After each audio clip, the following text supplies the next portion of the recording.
So is it getting recorded? Yes. Yeah, we can proceed then with the first question. So our first question is like projection area of the 3D shapes.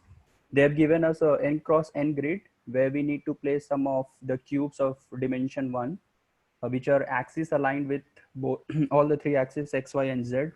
And each value v of the grid represents a tower of v cubes, which is placed on the top of a grid cell ij. Now we view the projection of these cubes on all the pair of axes x, y, y, z, and zx plane, pair of planes. And a projection is like a shadow that maps our 3D figure to a 2D plane. And here we are viewing the shadow when looking at the cubes from the top, the front, and the side. Okay. So we need to return the total area of the project, all the three projections that we get. So it's like, so if you look in the second example, you'll have a diagram. If you look from all the three sides, this is the first projection, second and third. Coming to the area, if you see, this is a square of side 2. So 4 you are getting from here, and up to here you will get again 4. So 4 plus 4, 8. And this again you will get 2, 8 to 10. And again this 3 into 2, 6 up to here, and 6 plus 10 plus 16 plus 1, 17. So total area that you would be seeing here over is 17. And same goes for here. If you plot it, you will get this one, the area which they have calculated. So any queries here? Like how do you approach any queries in this?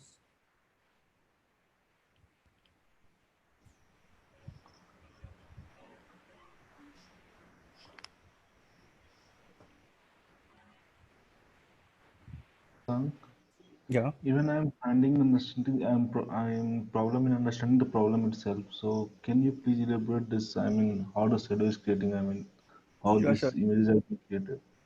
See, if you look at this tower from the top, what you will see? Ground as a square, right? I Yeah. mean, yeah, if a tower, because its top surface is a square, if you look from there, you'll see bottom as a square. So this is the square that you are getting.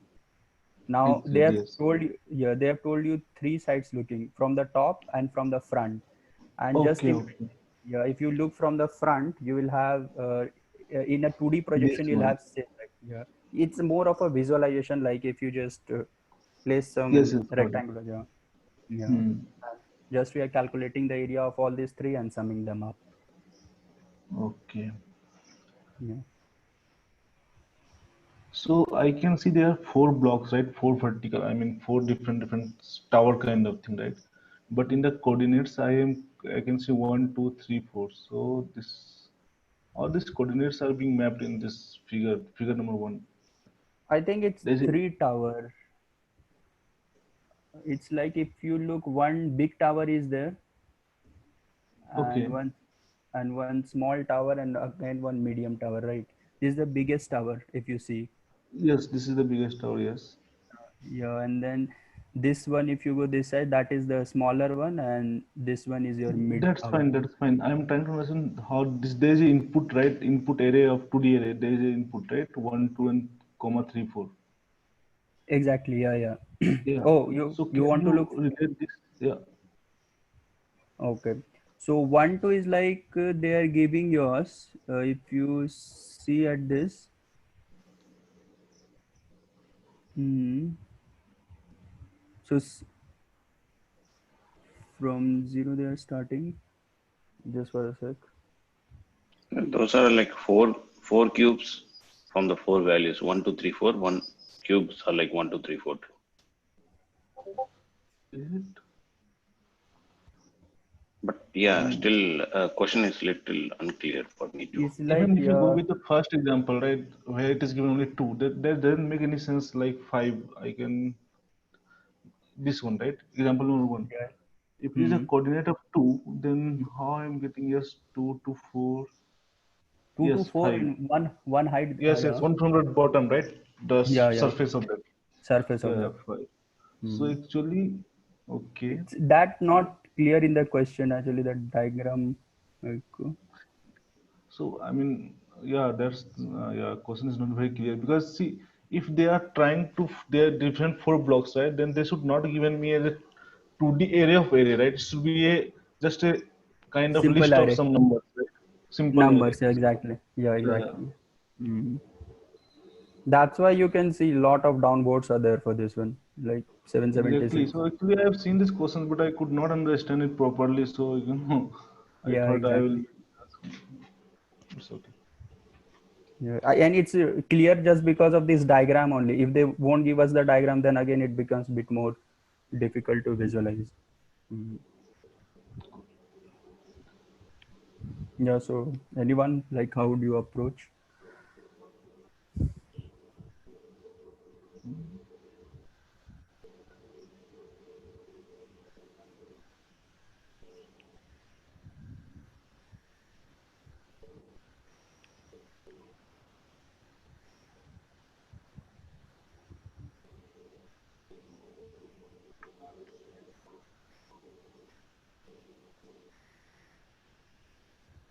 Oh, now I understood the problem.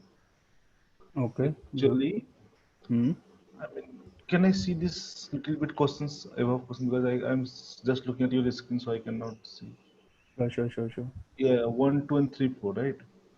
So Hmm. actually, 1, 2 will be in some axis and 3, 4 in another axis kind of thing. In this array of 2x, I mean, like we Planes. have, yeah, plane.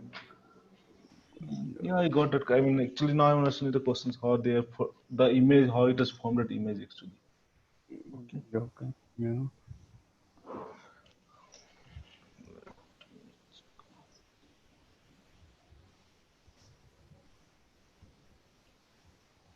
So,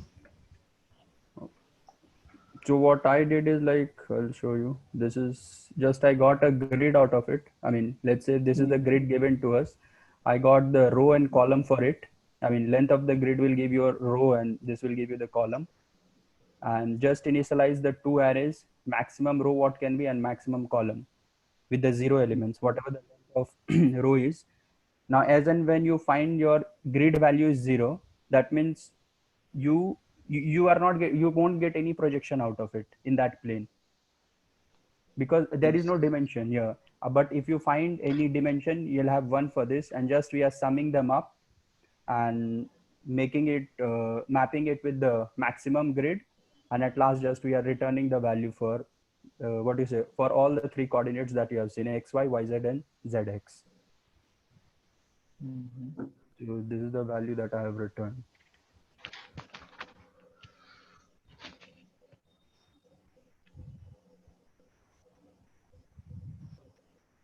So yeah, if any queries.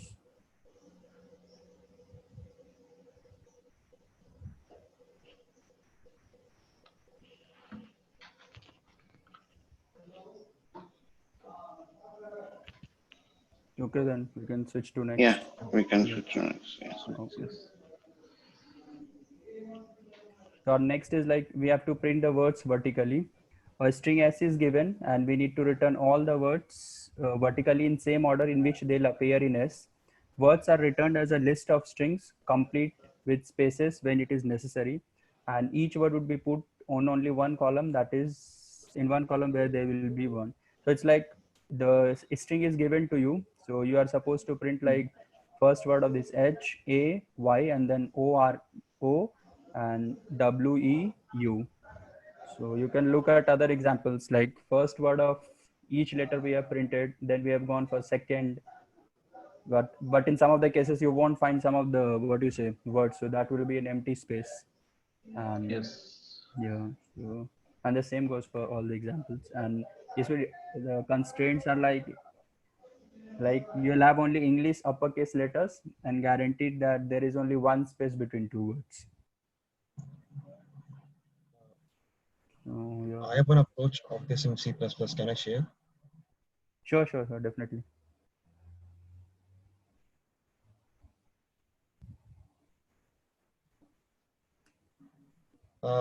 What I did is here is that since the string is that words are spaced, then what I use that string stream in C++. Okay. So I took string and I passed this string into string like this.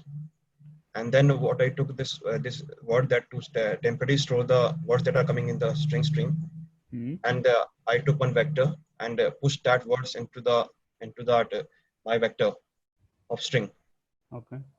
Actually, it will store like how in the first index and R in the second index Next and RU in index. the third Mhm. index.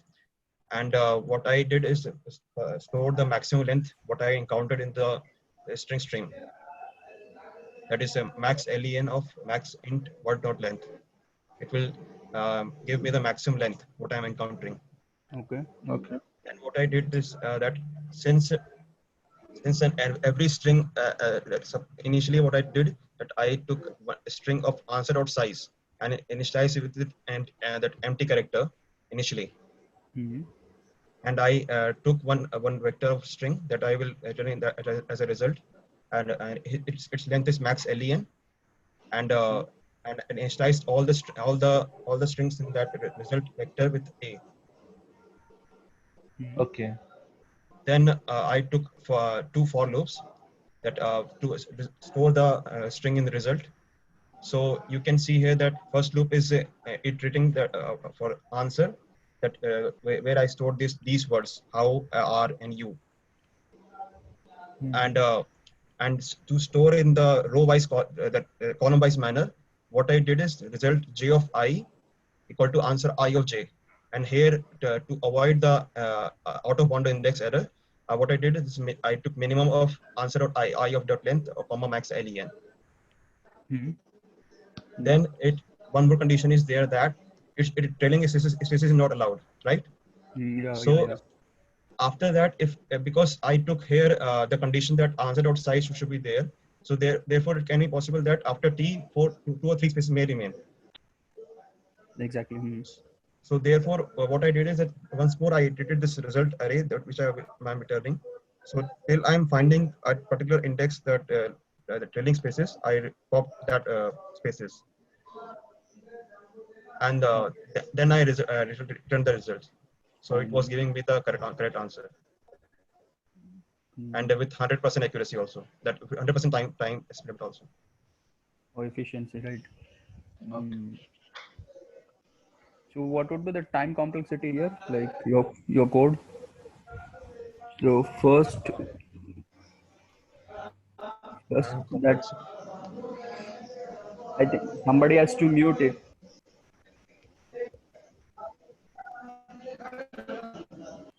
I think let me mute so that yeah, you can unmute now and speak. Hello.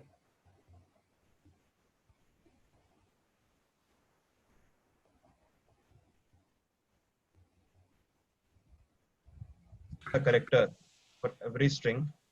Okay. So it must be that O of the maximum length of the string that is in there in this array, that is in the this is given in string that is in Yeah. the suppose here it is not, so it is three is maximum length.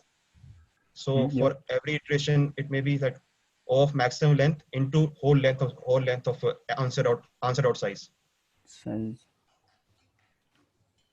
Um, so yeah. Like so it should be the that second for loop from 17 to 23. That should Yes. be like order of n. I mean, if k is the maximum length, right?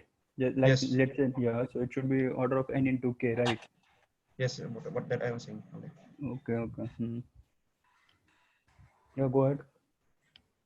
So this I used, and if anybody has doubt can ask me also. Okay.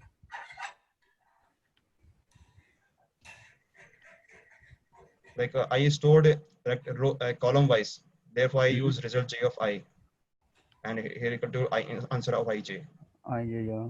Makes sense. I use a string because it is very efficient to that in the C++ to split the string according to string So that is, I mean, that will split the string based on what, like space or something like space. that. How?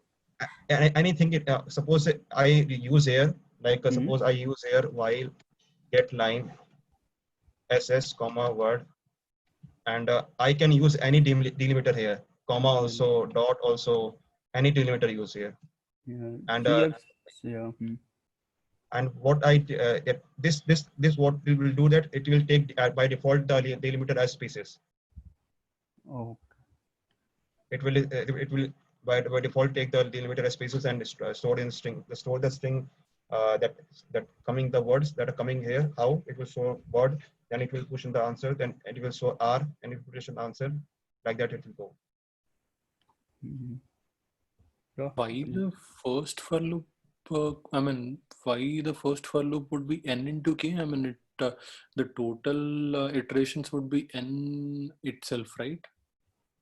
I mean, if you basically you will be adding only those many characters, right? Whatever I mean, the max you can add would be the number of characters in the string itself, right? Yeah. Yes. So So it that would can be, be okay. Okay, go yeah. ahead. No, I was just saying, why would it be n into k? That is you are saying that because we are iterating for a whole length or string only once only, then it should be O of n, right? That Yeah, I mean the whole for loop, the two for loops combined, it would be O of n. I was saying at max, it would be O of n. maybe, but below I'm popping out now. Also, this may also cause some certain time Yeah, I take mean some time. this may have a different time complexity. Yeah, I think for 7 to And 20, it should be order of n maximum. and someone may think that why I used typecasting of int here. So because it is an unsigned int, it returns unsigned int. So I have to typecast it into int also. Then only when max and min will work. So in C++, don't you have something like split function? It has we have split function. We can take the help of string only. It is actually splitting only. By default, it takes the that spaces as a default delimiter. Oh, this is special case of split. I mean, Yeah, the exactly. team uses If I want spaces. to if I want to take any special case, suppose commas are given here. So what I will do here that ss comma word, and I will use here comma. So if how that it is like giving that that how comma r comma u, like that it's given, and it will store the words in the that answer string, like splitting on the basis of comma. I can use here any delimiter. Yeah, it should work. So this is a special case, like by default, it will take By split default, that it will thing take. based on space. Yeah, okay. Yes. Yeah, sense. So this purpose I used.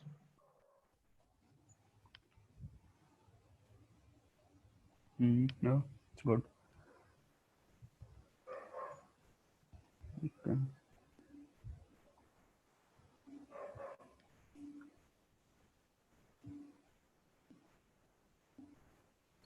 So yeah, it's same what Ankur was explaining. Like I'm splitting it based on the space, and whatever tokens I get, for every token I'll making the list of all the characters. Like how is there, then all the three H O W I'll get, and after that, what I'll do, this map function, whatever characters I have got, it will start filling it, like take the token and fill the space. Like first character H it will take, and then fill A and Y with space. Again O will take, it will be filled with space and W, and next again it will go from A R E and Y O W.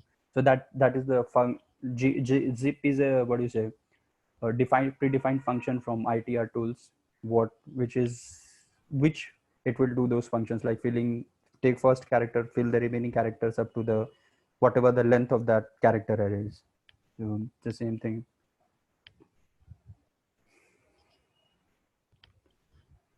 Okay. Yeah. I mean, I'm not clear about this function. I'm not like Python developer, but Python can you also. explain a little bit like how it works, like with Yeah, an yeah, example or Sketchpad or something? definitely. It's like here also. Like Yeah. first, it will take first character H. It will take, right. Mm-hmm. It will go through the pair of characters. Like in tokens, what you got? 3 characters you got. Let's say first string splitted was how. Now Mm-hmm. it will take all the characters out of it, H, O, and W. character Yeah. array it will form. Now out of that character array, it will try to, so it is of length 3. So what zip will do, it will put h here and create 2 spaces for the next 2 characters. And again, it will pick first a and create this 2. Again, what do you say, y it will take and it will print, it will create 2. Next time again, the characters will be filled like this, a, r, e and y, o, u. Okay. Yeah. Okay. Yeah, it's a built-in. Because of that, the code is bit what do you say, very Very simple. yeah, exactly, yeah. But that function makes it bit, Very shorter than the C++ code. yeah, exactly. C++ we have to explicitly write most of the things, but here Yeah. it's an implicit one. Okay. What is the map doing there? Map taking the characters, like 3 characters it will take. No, it is mapping this with the zip function. So it maps every entry in the list with the zip Yeah. longest function. Zip longest, yeah. And what is the character array is another thing. What is character array doing? Character array will take the IDs. It will have h, o. How is there? No, so it will take o and then it will take this w. It will split your entire this, but take particular word based on split. I mean tokens. Each token it will get and split it into character wise and converted them to list. Okay.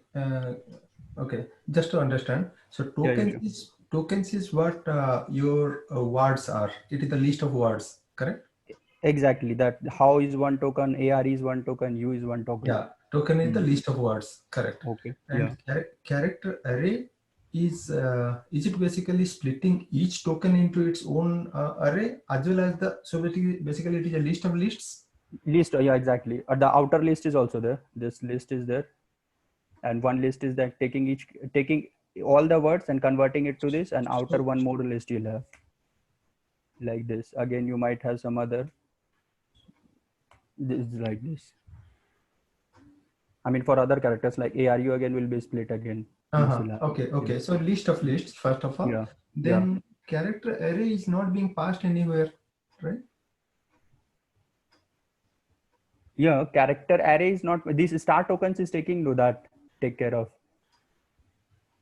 But tokens is still the old HOW. Tokens is still the list of words, right? It is not. Yeah. Character array is the double dimensional matrix of characters. But tokens is a single list of words. And the line number 7 is not dealing with character array at all. It is talking about tokens. So I think if you remove line number 6, it should work also. No? Let's see. I think it's running.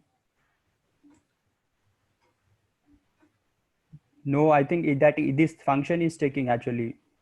See, it's mapping list and zip longest star tokens and fill space. It's like got an unexpected keyword argument. Implicitly, it is taking. We are not passing it explicitly, but since this token is that star option, star is there. No, that star is like taking values from this character array.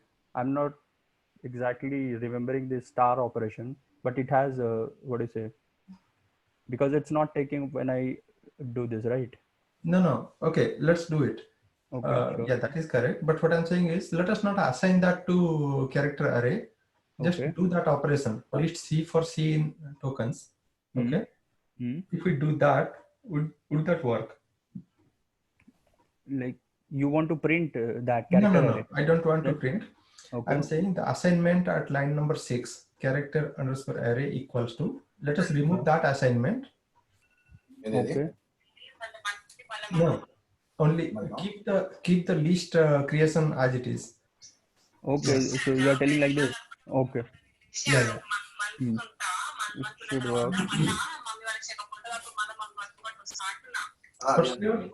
Okay, that's fine. It is being used somewhere internally. So internally it's using. Actually, to me, it appears like the most probably the interviewer will not take this solution. Exactly, yeah. Because it's too much like what do you say? I'm hiding the code. Yes, correct. Yeah, yeah. It has to. It should be explicitly written. Are you returning the pair? We are not. I'm not returning the pair. This ITR tools is then it will go through this, and No, you assigned pair equals to list of blah blah.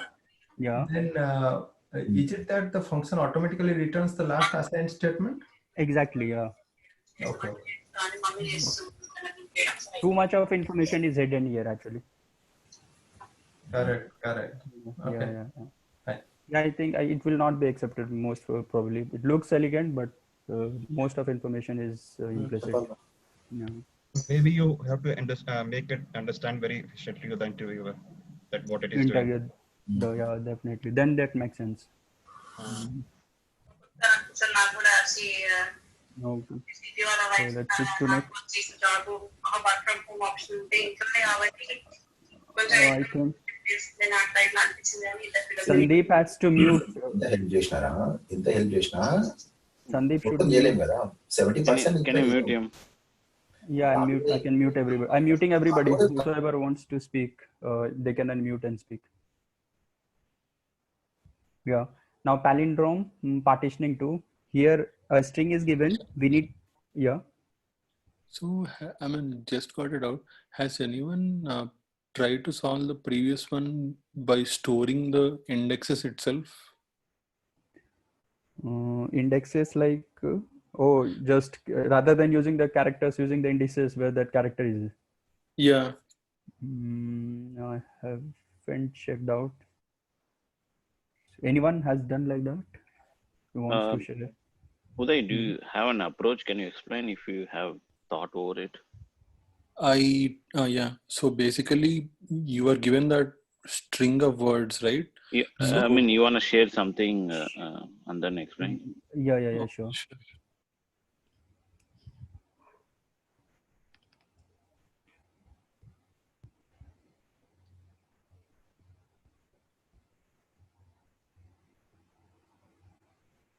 Can you see the screen? Yeah. Yeah. So I thought of, instead of copying all the words again, I thought of storing indexes itself for every word and iterate out. So basically you need to find the max length that will be the number of words in the output list. But I thought instead of copying the words, I thought of storing the indexes of every word, and then while building the list, I can use that list of indexes itself and form that word. So basically, I will store H index and A index and Y index.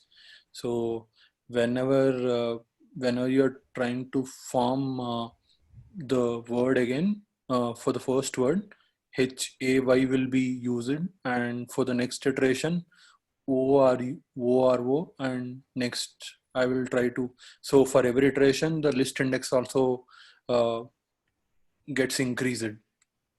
Yeah. So, I can. So anyone has some doubts on the approach or? No, but the client time complexity will be increased in this case, right? Can you check the time clock? So okay, let's explain then. Okay. Time.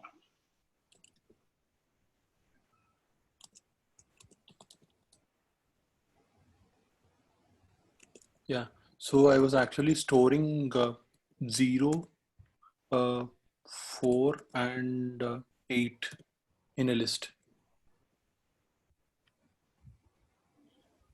So basically, if it is okay, if it is not space, then you are storing those indexes.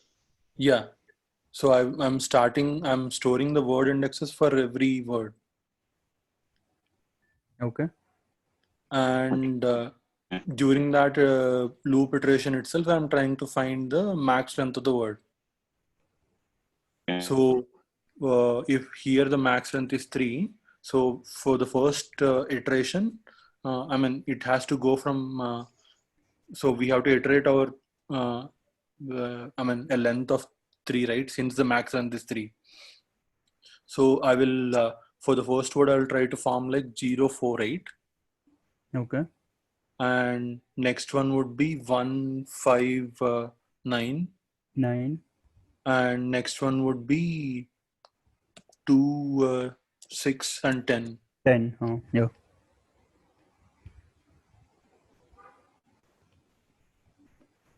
So was this approach clear?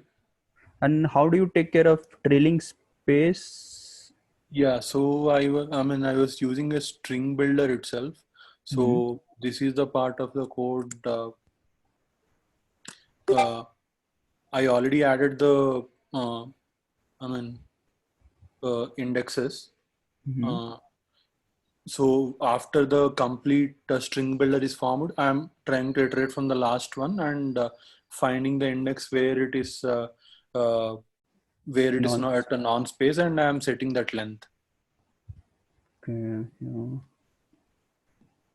Yeah. Can you go through the upper code? Yeah, walk through a little bit. Yeah. Yeah.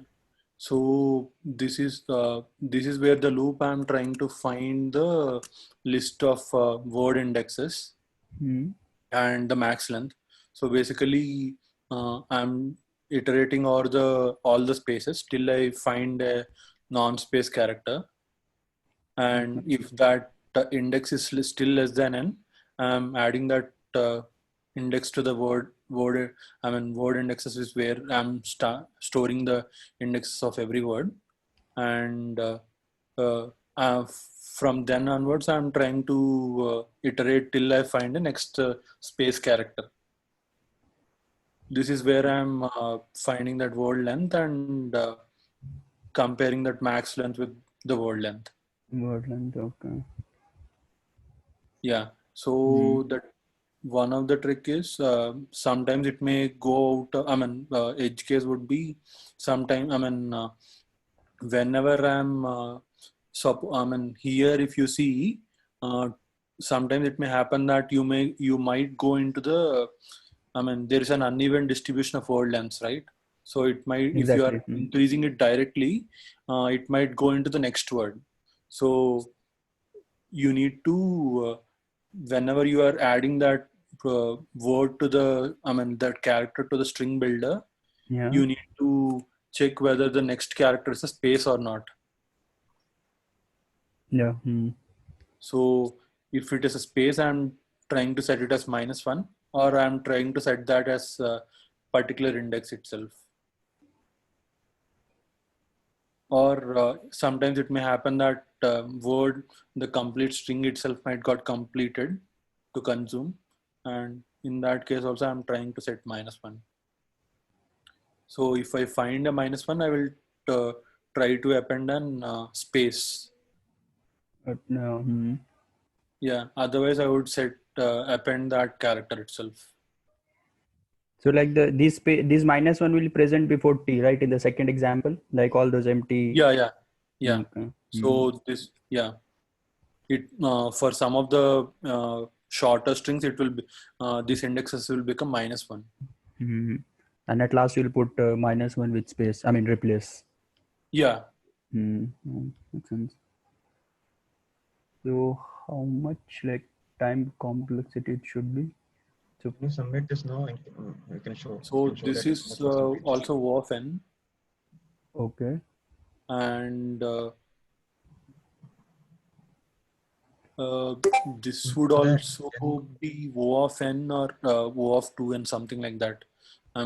Depending upon the this for loop, whether how many spaces are there.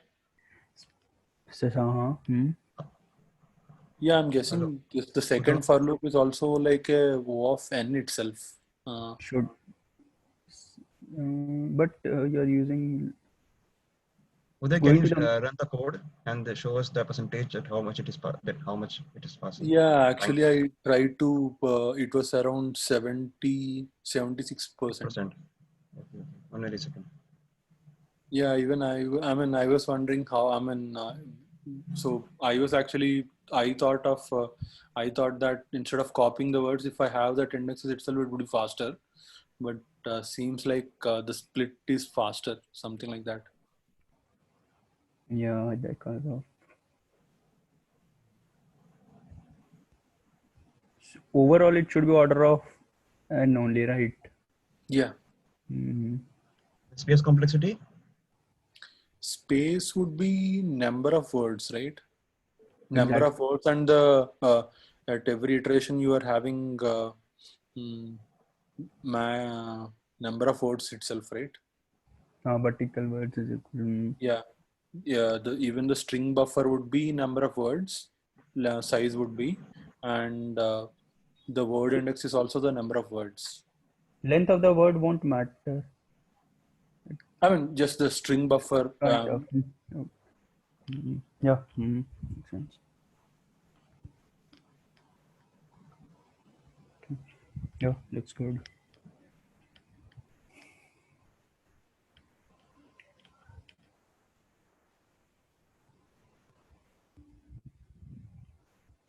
Yeah, so sorry, next, right? So our next question is like palindrome partitioning. They have given us a string, and we need to partition as such that every substring of the partition will be a palindrome.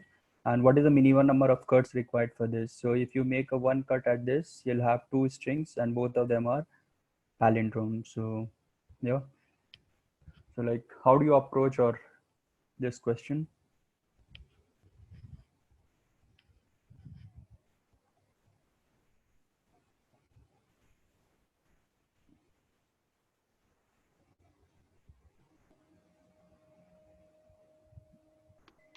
I'm guessing you have to try every cut Okay. and then keep a count to indicate the number of cuts.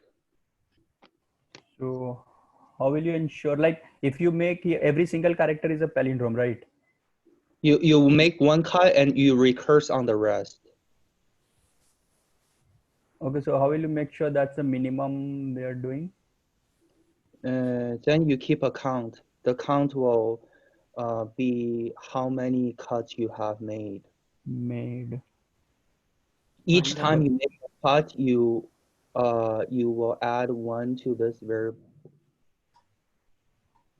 Yeah, one plus recurs on the remaining string, right? Yep. Some kind of a merge step is also needed. For example, suppose we start with initial A. We know we have only one character we have examined. So every one character would be a palindrome on itself anyway.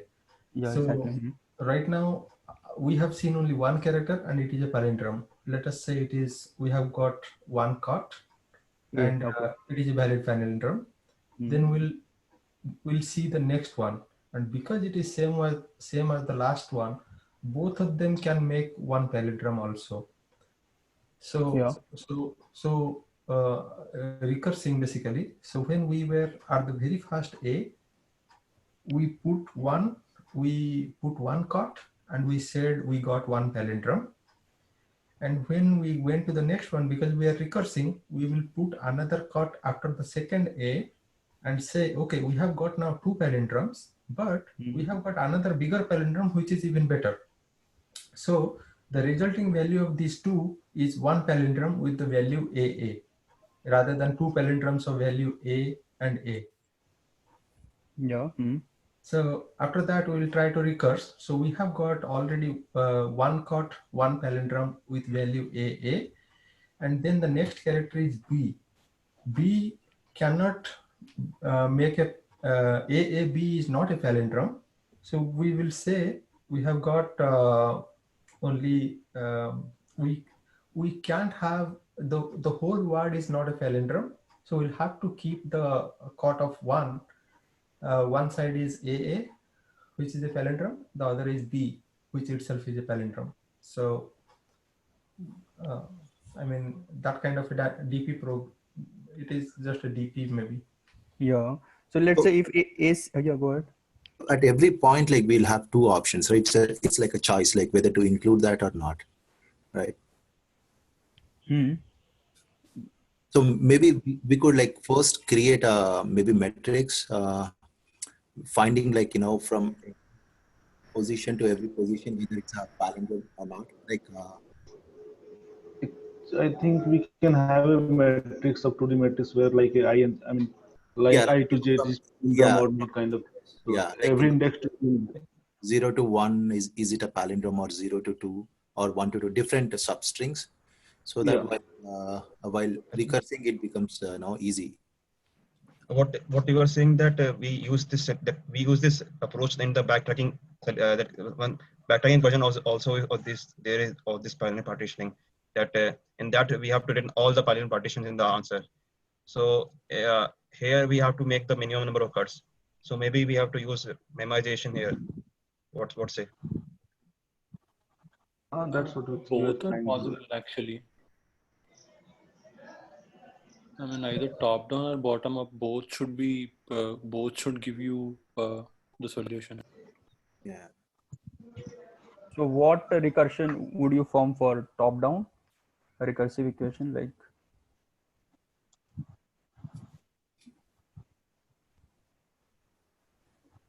so basically for every ij, I mean, for every starting character, you need to know what is the maximum substring that can be palindrome that can be formed by this character. You need to store that. yeah. Yeah, I mean, even if you go via iterative, I mean, so basically, I was actually thinking of a similar approach where I will have the 10 square matrix itself. So where that ij would tell me whether that I to j would be a palindrome or not. Okay. So I will start farming from the back. So I mean, either you can start from the back or end, but so if you start at the end or the back, so you need to let's start from the back itself. You need to find the minimum j, that is I mean, you need to so this is an n square matrix, right? So the b will be the last character. Yeah. So you need to find what is the character that is having the least index, that is having a Boolean as true. I mean, Boolean true means saying which is could be a palindrome up to that point, right? Yeah. Or you can start with 0 itself and find the maximum. I mean, you want to share, like, I mean, no, I didn't write the solution yet. I was. Yeah, it could go from beginning also. We have start. Can we take only two linear arrays? So one array will say what is the length of the palindrome possible at this particular place, you know? So it is kind of a front runner kind of thing, right? We are always going from left to right. Suppose we have two arrays, two extra arrays. One will have the length of the palindrome possible at this place, and the other one will say what is the beginning of the palindrome length. So A, when we are at the first A, then the we'll say, okay, A is one character, it is a palindrome, and it starts with 0. Okay, so basically two arrays, the array values will be length of 1 and starting from 0. Then we come to the next A. When we come to the next A, we look back to just the last one we have computed, which says we already have computed a palindrome of length 1 and which started from 0. Can you add to the same palindrome? Okay, so that is kind of so we'll say, okay, to make a palindrome we'll have to start from both the ends. Okay, let's check it, and it is true. So we'll say, okay, it is possible. So now we have got a bigger palindrome whose length is 2 and it starts from 0. Okay, so for that we'll say, okay, we are not putting any mark between the A and A. So now we have only calculated one mark after A. Okay, Now we'll come to the next one, which is B. And we'll say, okay, look back. We had got a maximum palindrome of value length 2, which started from 0. Can you add to that palindrome? We'll just go and check. The 0th entry is A. Obviously, B cannot be, B is not equal to A. So it is not able to match to that one. Then we'll see, okay, can you make a little lesser than that also? So can you make a palindrome of length 1? Okay. So then it will say A and B. No, even A and B is also not a palindrome. Then, I mean, I'm basically saying a while loop, which is coming down from the length of the last known palindrome down to 0. Okay. Once it is down to 0, we know that there is no bigger palindrome possible. It is going to stay its individual way. So we'll say, okay, now we cannot optimize it further. I think in addition to keeping the I to J index in the DP, you also have to keep a variable whether there has been a cut at that index. So cut we need to check at after every character, right? I mean, like between A and A, you'll have a cut, and then merge A and A, and then have a cut at between double A and B, right? That is kind of. Yeah, like a better example is AABA, like 4 characters. Then for the example AABA, then when you hit like the second A, then you have to find ABA as your kind of longest palindrome, right? So that occurs when you hit the second A. You already find that solution. Like you cannot wait until you hit the third A to find that solution. Yeah, so it's not based on the previous sub problem. It's not like when you hit the second A, you look at the previous sub problem with 1A and then you add on to that. It's different. I think this correct. Yeah, this is a good one. In fact, the way I was saying, probably I didn't think about the back to front movement.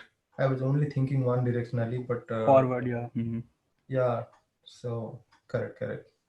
Unless you can do something smart. Go ahead. Sorry, unless sorry. Oh, go ahead. I was saying unless you can do something smart, like scanning kind of forward and backward, something like this, then you have to proceed and check each position of the string. There's no other way. There is like a Mannekers algorithm which you can check backward and forward in one pass. Like let's say you find the center of a string, right? And just you check one step back and one step front. If those two are also same, that means triple A will be, let's say triple A is there and you are at the center of a string A. To the left, if you go, if you see A, and to the right, if you go, you also see A. So then triple A is one palindrome, right? Is for checking odd length palindrome if you have. But I guess that will not be applicable here because think about AABA. So AABA. Okay. Yeah. So AABA. Honey shared that one. So AABA, it is an even length string, and soft strings are palindromes. It is not the whole string which is a palindrome. No, I'll have to use split, but for checking like that substring is a palindrome or not, I can use Mannekers. I mean, I'm avoiding DP there. Kind of. Okay. Yeah, like one point is when you hit the B, character B, you don't know what comes after B. Like after B, you can have more stuff, right? So then at the early point, like, yeah, like after B, you can have AA, right? After B, you can have nothing. So the point is, you don't know what comes after B. So therefore, you have to check like you have to make that check like already. Like you can't wait until you're there. Then you're too late. Hit the next. You want to use board for explaining something like that, or you want to share?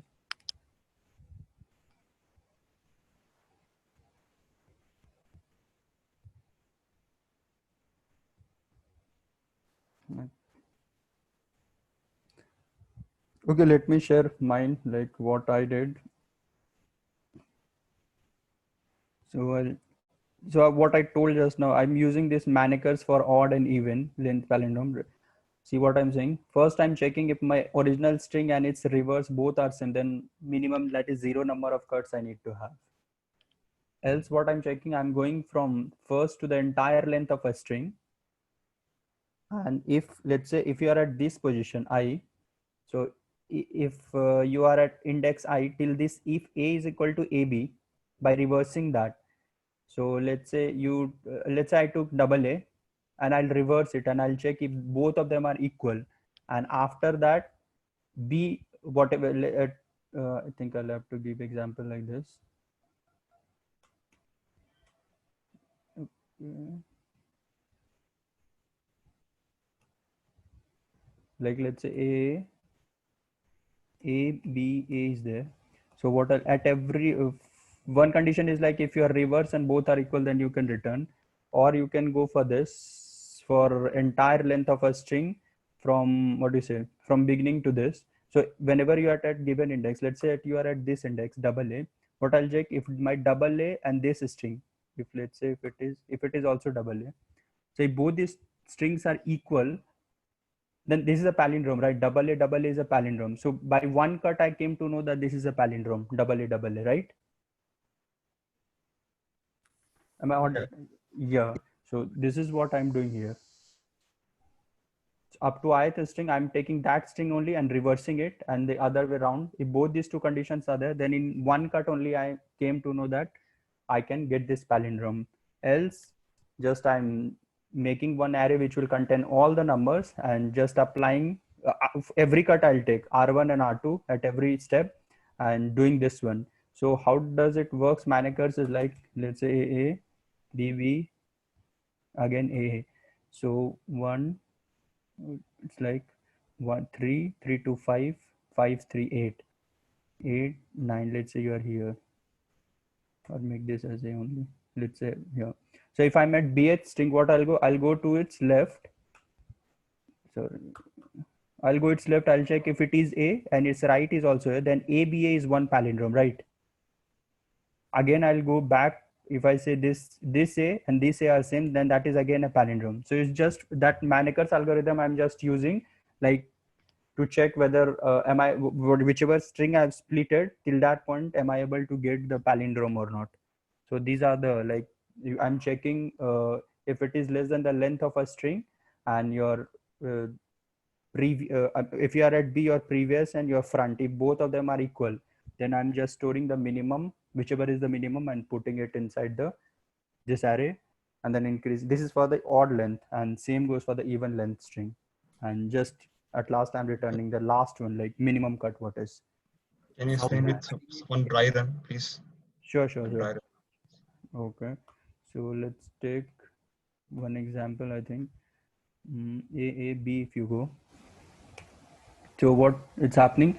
First, throughout the entire string, you can make a this like -1. Length of a string is 3. This is also -1. This is -1. Can you try on A B A? A B A. A B A. Okay, A B A, right? Yeah. Okay. Yeah, it should.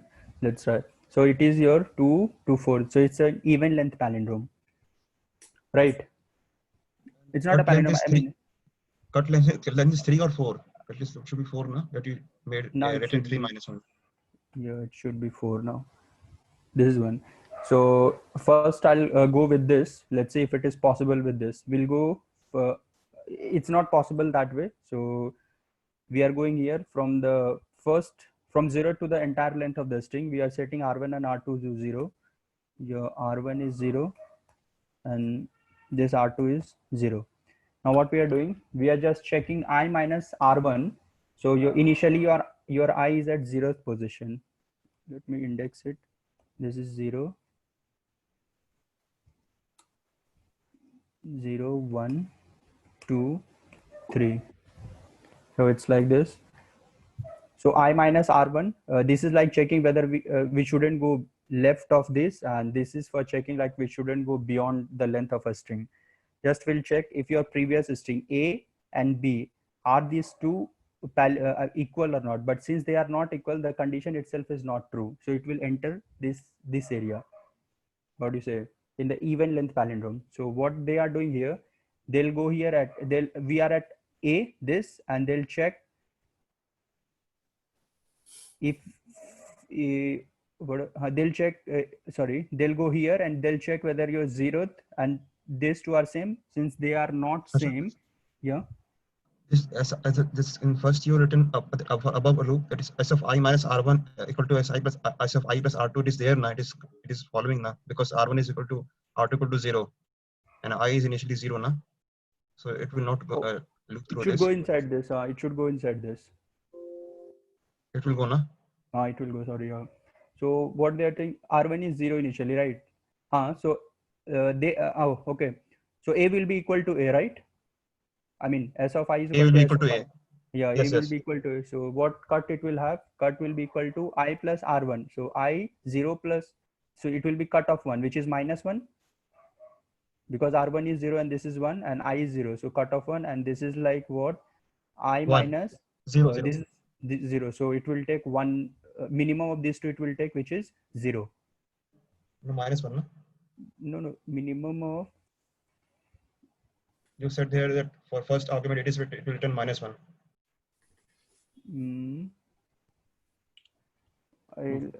So cut, minus 1, exactly. So forgot, I thought this. It will return minus this first argument will return the minus 1, and that you will initialize in here. What do you say? This place. Cut off 0 plus at 1. It should start from minus. Okay, it's like indexes are like this, I think. Wait. So this is minus.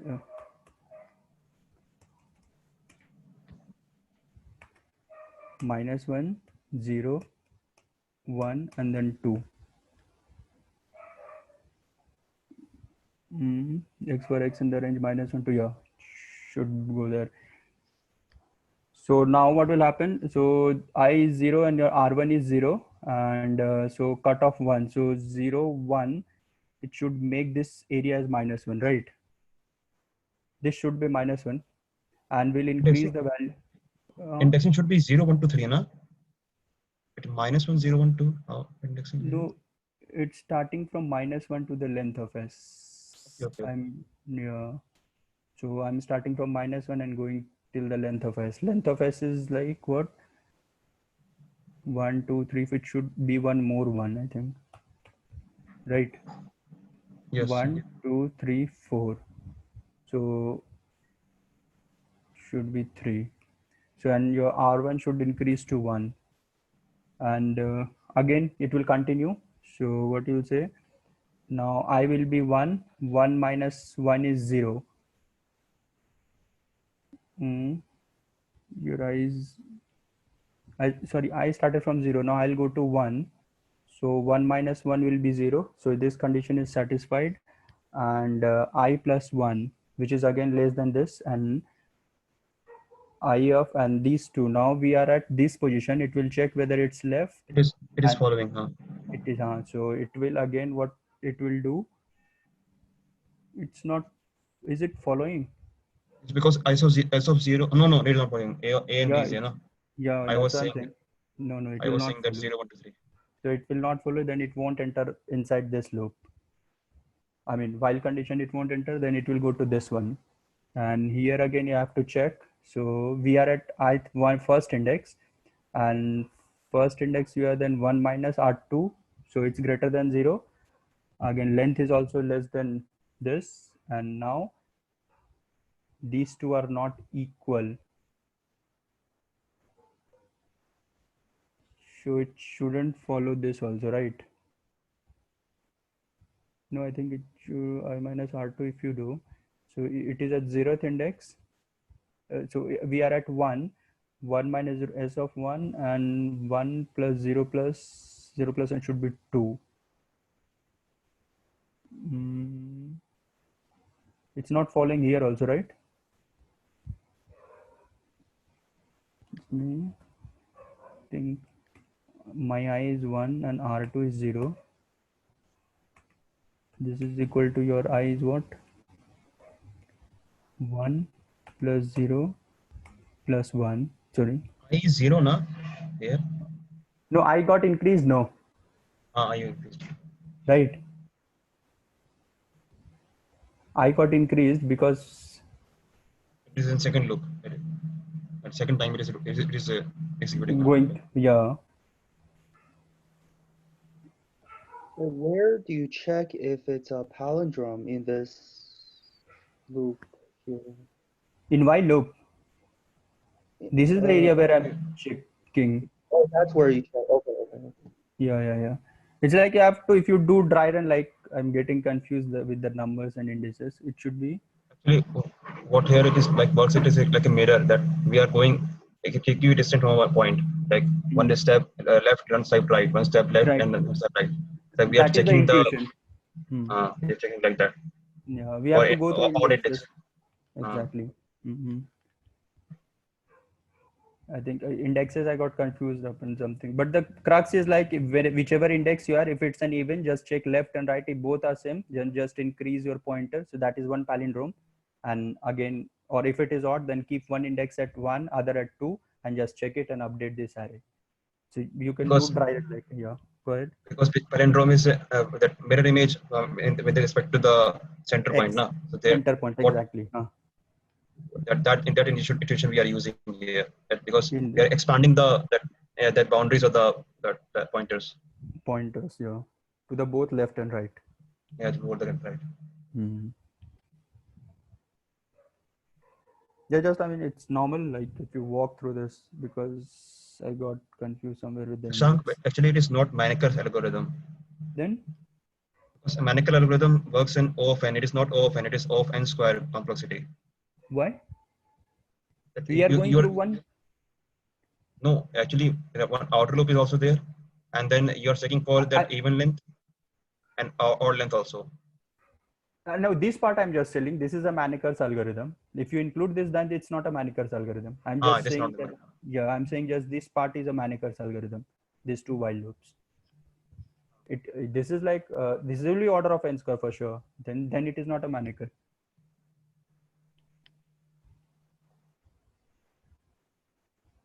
It finally boils down to order of n square only. It's no big improvement, but just this we are doing it one taking of odd even.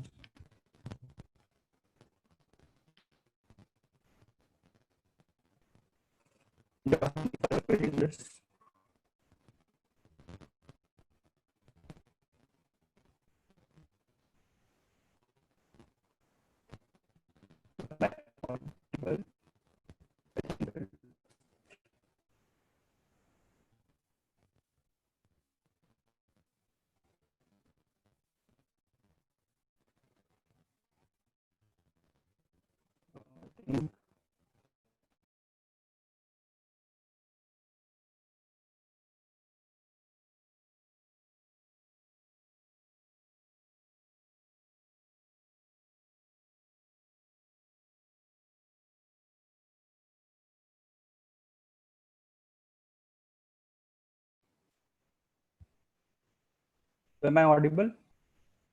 Yes, now you're audible. Okay, actually I was lost. Yeah, so any queries here? Like, I mean, it's normal. You can do dry run. I have to check it. Like, got confused with some indices here. One query is there that above loop you're using 1, and below loop you're using adding 2 here there. That in this for loop only in line number 21.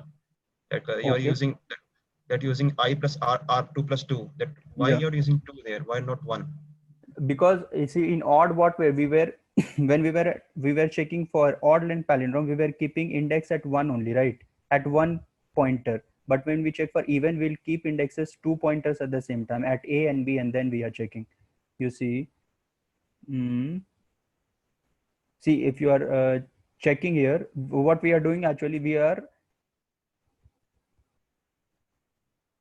this is what Manicus is like. If the string is like a triple A, then we are just keeping our center pointer at A and checking left and right. But if it is odd even palindrome, then you have to keep pointer at this A as well as the next A, and then because of Yes. that, 2 strings we are taking at a time. That's why I'm doing here +2 for even one. That fact I didn't understand. That 2 string, what you said? We are taking at a time 2 strings. A. We are keeping pointers on both, on this A and the next A at the initial point. But like above also we are checking now that that s of I minus r1 plus s of I plus r2 also. Yeah, but initial index is like I'm keeping only at A, not at both the what do you say? Not at A and B. Only at A we are checking, and it's checking left and it's right. But in even length, you can't keep a single pointer and check left and right. You have to keep pointers on 2 of them. In between you will keep the pointer. Yeah. Okay. Thank you. Yeah. Yeah. So if any no queries there, can wrap it up. Or if somebody has some other idea, can share.